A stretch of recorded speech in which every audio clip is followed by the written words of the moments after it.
আজ আমরা এক বক্তার বেশ সাহসী একটা যুক্তির গভীরে যাব। এই যুক্তিটা ইসলামিক ধর্মতত্ত্বের একটা মৌলিক সংঘাতকে একেবারে সামনে নিয়ে আসে। তো বুঝতেই পারছেন, বিষয়টা একই সাথে বিতর্কিত এবং খুবই গুরুত্বপূর্ণ। তো আলোচনাটা শুরুই হচ্ছে একটা একেবারে মৌলিক প্রশ্ন দিয়ে। আচ্ছা, এই যে রাষ্ট্রধর্মের কথা আমরা শুনি, এটা কি আসলেই বিশ্বাস নিয়ে, নাকি এর পুরোটাই রাজনীতি? আমরা যে উৎস থেকে এই বিশ্লেষণটা করছি, সেখানে বলা হচ্ছে এর উত্তরটা কিন্তু বেশ চমকে দেওয়ার মতো।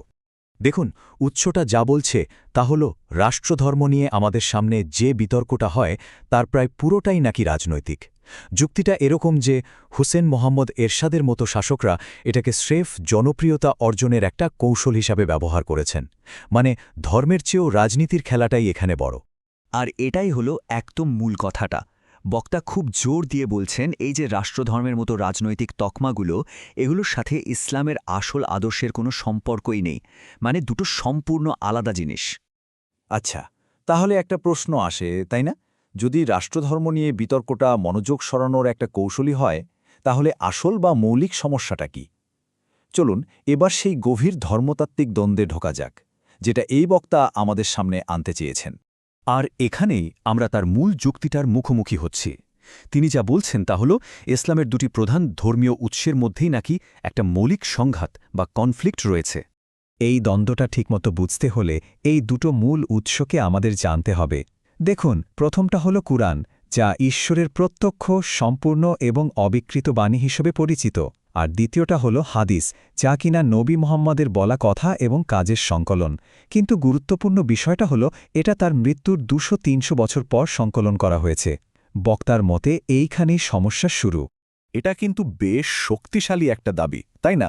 বলা হচ্ছে অনেক হাদিস কোরআনে বলা মূল নীতিগুলোর সাথে সরাসরি ধাক্কা খায়, মানে কমপ্লিটলি কন্ট্রাডিক্টরি। চলুন বক্তা কি উদাহরণ দিয়েছেন তা একটু দেখি। এই দাবির সমর্থনে উৎসটিতে কিছু সরাসরি তুলনা তুলে ধরা হয়েছে। আসুন আমরা সেই বৈপরীত্য বা কন্ট্রাডিকশনসগুলো এক এক করে দেখি। প্রথম উদাহরণটাই দেখুন, বিশ্বাসের স্বাধীনতা নিয়ে। একদিকে কুরআন খুব স্পষ্টভাবে বলছে দিন গ্রহণের ব্যাপারে কোনো জবরদস্তি নেই, কিন্তু অন্যদিকে একটি বহুল প্রচলিত হাদিসে বলা হচ্ছে যে ব্যক্তি তার ইসলাম ধর্ম ত্যাগ করে তাকে হত্যা করো। বক্তার প্রশ্নটা এখানেই, এই দুটো কথা একসাথে কিভাবে সত্যি হয়? এবার আসি যুদ্ধের নিয়মের কথায়। এখানেও একটা বড়সড় পার্থক্য দেখা যায়। কুরআন বলছে যারা তোমাদের সাথে যুদ্ধ করে তোমরাও আল্লাহর পথে তাদের সাথে যুদ্ধ করো, কিন্তু সীমা লঙ্ঘন করো না। মানে এটা অনেকটা আত্মরক্ষামূলক যুদ্ধের কথা বলছে। অথচ হাদিসে বলা হচ্ছে আমাকে মানুষের বিরুদ্ধে যুদ্ধ করার নির্দেশ দেওয়া হয়েছে যতক্ষণ না তারা সাক্ষ্য দেয় যে আল্লাহ ছাড়া কোনো উপাস্য নেই। বক্তার মতে এটা কিন্তু একটা আক্রমণাত্মক যুদ্ধের ধারণা দেয়।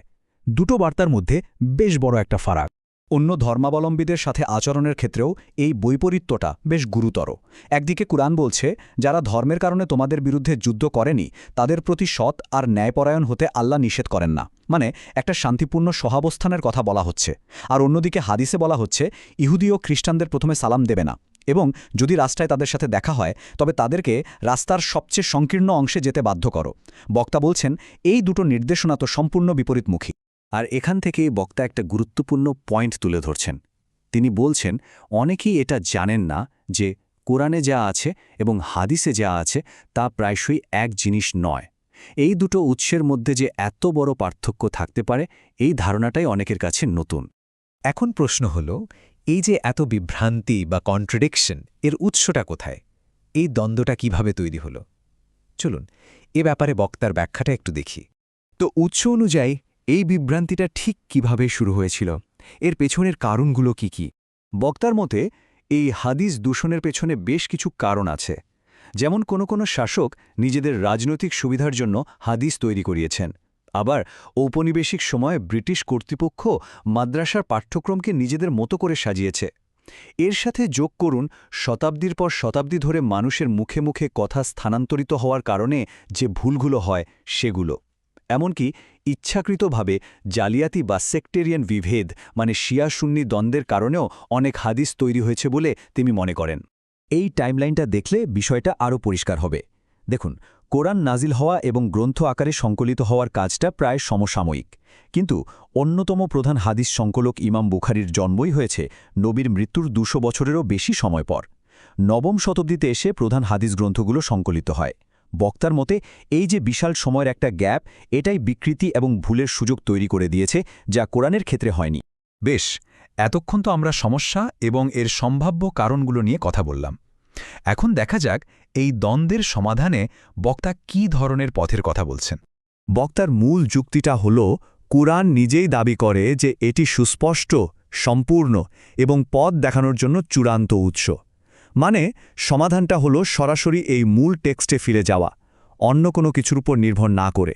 এই বিষয়টাকে আরও জোরালো করতে বক্তা কুরআনের একটা আয়াত তুলে ধরেছেন, যেটা বেশ মজার। এখানে বলা হচ্ছে, আর কথার হাদিস দিক থেকে আল্লাহর চেয়ে বেশি সত্যবাদী আর কে হতে পারে।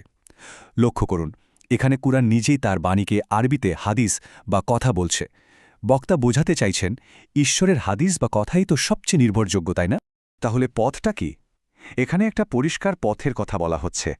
প্রথমত, কুরআন নিজে পড়ুন, বিশেষ করে এমন ভাষায় যা আপনি বোঝেন। দ্বিতীয়ত, যে কোনো ধর্মীয় দাবিকে কুরআনের স্পষ্ট আয়াতের সাথে মিলিয়ে দেখুন। তৃতীয়ত, নিজের যুক্তি ব্যবহার করুন। আর সবশেষে, যা কিছু কুরআনের মূল বার্তার সাথে সাংঘর্ষিক মনে হবে তা বর্জন করুন, এমনকি সেটা কোনো হাদিস থেকে এলেও। সুতরাং সব মিলিয়ে চূড়ান্ত বার্তাটি হল বুদ্ধিবৃত্তিক স্বাধীনতা এবং বিশ্বাসের যে মূল ভিত্তি, অর্থাৎ ফাউন্ডেশনাল টেক্সট, সেখানে ফিরে আসার আহ্বান। মানে অন্যের ব্যাখ্যার উপর নির্ভরতা কমিয়ে সরাসরি মূল উৎসের সাথে সংযোগ স্থাপন করা। আমরা এই বিশ্লেষণটি শেষ করছি একটি বড় প্রশ্ন দিয়ে। যখন পবিত্র উৎসগুলোকেই পরস্পর বিরোধী বলে মনে হয়, তখন একজন ব্যক্তি কিভাবে সত্য খুঁজে পাবে? এই প্রশ্নটা আমাদের সবাইকে আরও গভীরভাবে ভাবার জন্য একটি আমন্ত্রণ।